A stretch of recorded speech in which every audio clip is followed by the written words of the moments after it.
ভারতে বহু যাত্রী নিয়ে প্লেন ক্র্যাশ হলো, আবার এক মেডিকেল কলেজে বহু ছাত্র প্রাণ হারালো। আর তোমরা ভাই প্ল্যান করছো, টাকা জমাচ্ছ, হ্যান করবো ত্যান করবো। প্লেনের যাত্রীরা আর হোস্টেলের ছাত্ররা কি জানতো যে আর একটু পরে ঠিক তাদের সাথে কি করতে চলেছে? আরে ভাই, লাইফ নিয়ে এত প্ল্যান করবেন না, টাকা জমাবেন না, সিরিয়াস হবেন না। এসব যারা করেছে তারাও মরেছে, আর যারা করেনি তারাও মরছে। শুধু পার্থক্য কি জানে? কারোর মৃত্যু হয়েছে এভার কেয়ার হসপিটালের না আইসিইউতে, আর কারোর বক্সিবাজারের ফুটপাতে। মৃত্যুটা কিন্তু কেউ ঠেকাতে পারছে না। প্রতিটা মুহূর্ত না এনজয় করো, আনন্দ করো, আনন্দে বাঁচো। কোনো দুঃখ কষ্ট দুশ্চিন্তাকে আশ্রয় বা প্রশ্রয় দিও না, লাথি মেরে বিদায় করো ওসব। আজ মরলে কাল তোমাকে কেউ মনে রাখবে না। নিজের মতো করে পৃথিবী কিন্তু চলছে, তুমি নিজেই ভেবে দেখো তো।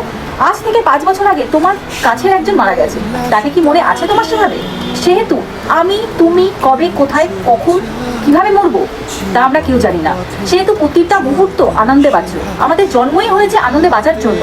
অনর্থক কষ্ট দুশ্চিন্তা করে জীবনটাকে আমরা নষ্ট করে ফেলি, এটা প্লিজ করবেন না।